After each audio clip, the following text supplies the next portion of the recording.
Party మహిళా బిల్లుకు వ్యతిరేకం కాదన్నారు తెలంగాణ సీఎం రేవంత్ రెడ్డి. మహిళా బిల్లు వీగిపోవడంతో ప్రతిపక్షాలపై అసత్య ప్రచారం చేస్తున్నారని మండిపడ్డారు. ఉత్తర దక్షిణ భారత్ మధ్య అంతరాలు సృష్టించే విధానాన్ని కేంద్ర ప్రభుత్వం విరమించుకోవాలని సూచించారు. రాజ్యాంగాన్ని మార్చాలి, రిజర్వేషన్లు రద్దు చేయాలనే ఆలోచనతోటి మహిళా రిజర్వేషన్ ముసుగులో సీట్ల పెంపు కార్యక్రమాన్ని ఈరోజు చట్టసభలకు తీసుకురావడం జరిగింది. ఈ అంశాన్ని కూడా దేశ ప్రజలు, ప్రతిపక్ష నాయకులందరూ గుర్తించి మహిళా రిజర్వేషన్లకు మాకు ఎలాంటి అభ్యంతరం లేదు, సీట్ల పెంపు విషయంలో విస్తృత స్థాయిలో ప్రజలలో చర్చ జరిగి ప్రజల ఆమోదం మేరకు మాత్రమే మీరు ముందుకు వెళ్ళాలి, ఇప్పుడు ప్రవేశపెట్టిన చట్టాలను మేము ఒప్పుకునే సమస్యనే లేదు అని చెప్పి లోక్సభలో చర్చల సందర్భంగా చెప్పడమే కాకుండా ఓటింగ్లో కూడా కేంద్ర ప్రభుత్వాన్ని ఓడించడం జరిగింది. ఈ ఓటమి భారతీయ జనతా పార్టీ అహంకారాన్ని తగ్గిస్తుంది అని నేను భావిస్తున్నా. నిన్న చర్చల సందర్భంగా 1 గంట సభను వాయిదా ఇస్తే చట్టాన్ని సమూలంగా మార్చుకొని వస్తానని అమిత్ షా గారు చెప్పిండ్రు.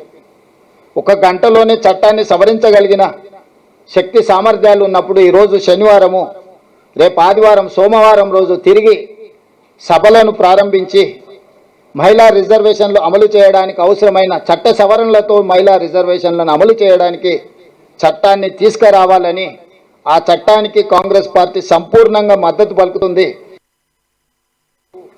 కాంగ్రెస్ పార్టీ మహిళా రిజర్వేషన్లను వ్యతిరేకించడం లేదు.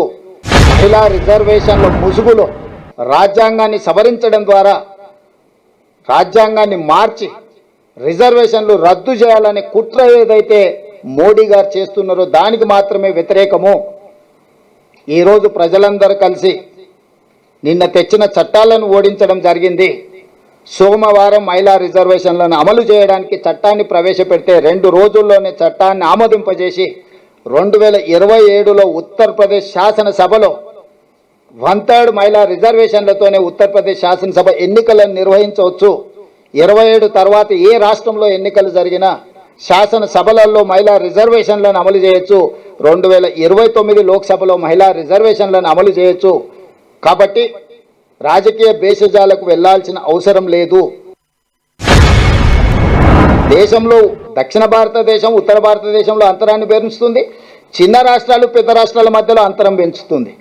ఇది దీర్ఘకాలికంగా దేశ సమైక్యతకే ప్రమాదకరంగా మారుతుంది. ఈ ప్రమాదాన్ని నిలువరించడం బాధ్యతగా, దేశ సమగ్రతను కాపాడడం మా బాధ్యతగా భావించి నిన్న చట్టసభలలో మోడీ గారు ప్రవేశపెట్టిన చట్టాలను ఓడించినము. ఇప్పుడు వాటి మీద ఇంకా చర్చ లేదు. ఇప్పుడు కేవలం మహిళా రిజర్వేషన్లు అమలు ఎట్లా చేయాలో దాని మీదనే ముందుకు వెళ్దామనేది మా సూచన. కిషన్ రెడ్డి అయినా డాక్టర్ లక్ష్మణ్ అయినా మోడీ గారిని సంతోషపెడితే పదవి వస్తుంది అనుకుంటారు, ప్రజలు లేకపోయినా పర్వాలేదు అనుకుంటున్నారు. పోనీ కిషన్ రెడ్డి గారు ఏం చెప్తారో, దక్షిణ భారతదేశానికి తెలంగాణకు నష్టం జరగకుండా కిషన్ రెడ్డిని చెప్పమనుండ్రి. నేను చెప్పిన దాన్ని విమర్శించడం కాదు, ప్రత్యామ్నాయం ఏందో కిషన్ రెడ్డి గారిని చెప్పమనుండ్రి. మోడీ గారి భజన చేస్తే పదవి వస్తుంది సరే, కానీ ఆడ నువ్వు గెలవాలి కదా. నీ నెంబర్ అవసరం ఉంటేనే కదా మోడీ గారు నీకు ఇచ్చేది, లేకపోతే నీకు బంట్రోజు ఉద్యోగం కూడా ఇయ్యాడు కదా. అది కిషన్ రెడ్డి గారు గుర్తించాలి కదా. అది కదా నేను చెప్పేది.